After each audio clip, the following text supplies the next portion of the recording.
What's up, everybody? Well, the time has come. With a heavy heart, I say it's time for me to end my 20-year relationship with the DRZ400.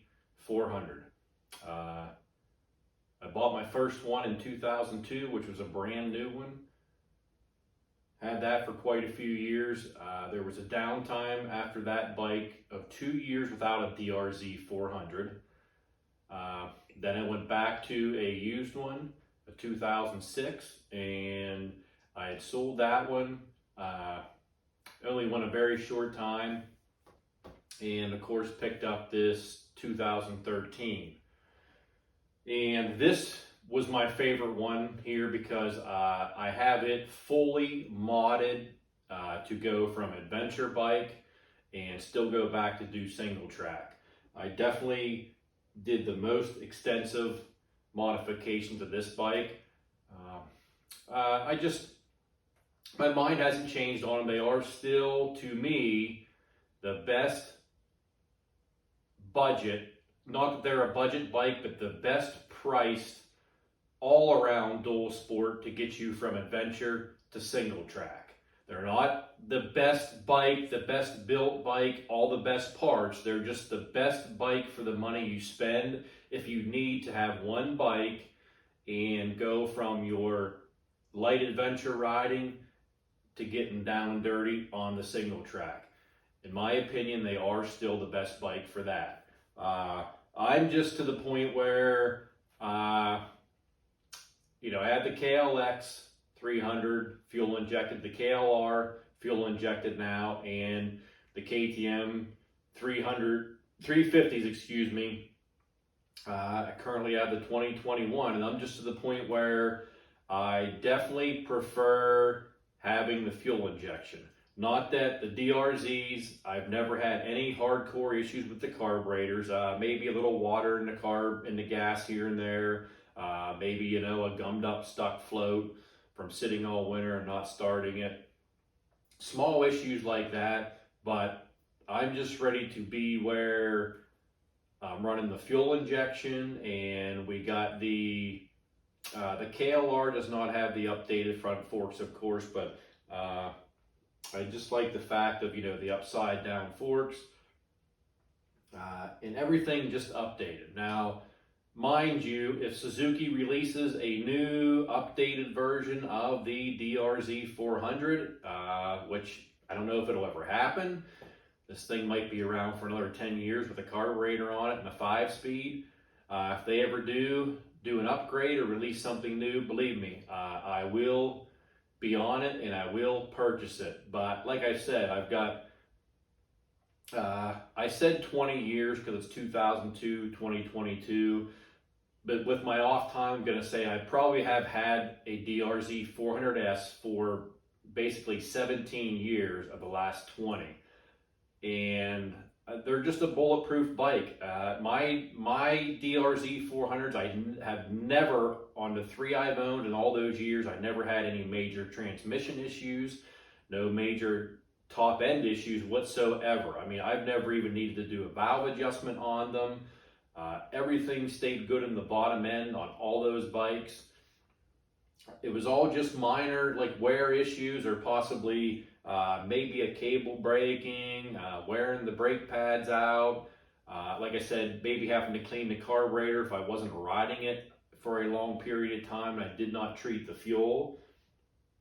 But I mean, other than that, they're a great bike. I just to the point where, with doing the YouTube, the bike, I will sell this bike. The money I get from it, I will use that towards something new in probably 2023 here. If something new comes out, put it towards that to do some reviews on, or possibly maybe pick up a CRF 300L or 300 Rally, something like that. Possibly do a build on something like that. This bike here, though, it's really hard for me to get rid of. It's been sitting in the garage here, cleaned up, ready to sell for a month. and I look at it and I just love the look of it. It's badass. They're a sweet bike, but and it's so hard for me to sell this one.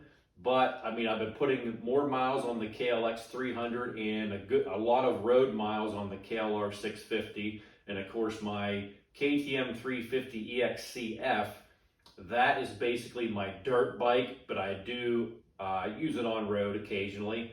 So the DRZ is just kind of sitting here, but it was always nice to have a spare bike for someone to ride. But that being said, I think I'm going to cut the cord and I'm going to get it on Marketplace, get it listed. I mean, the bike is absolutely pristine. This one, I only have 4,300 miles on. My 02 that I bought new, I put about 9,000 miles on it. The 06, I think I was up to about 8,000 when I sold it. So this is probably my lowest mileage DRZ that I've had. But that being said, it is 9 years old. So, but it is all fresh. Everything is good. There's no issues with it. Even being a 2013, I've had no issues with it. I bought it with 1,000 miles on it, so I've put 3,300 on, and they've been trouble free. I had the float, needed replaced, the float and the float seat and the carburetor actually last winter. Put that in, everything good to go.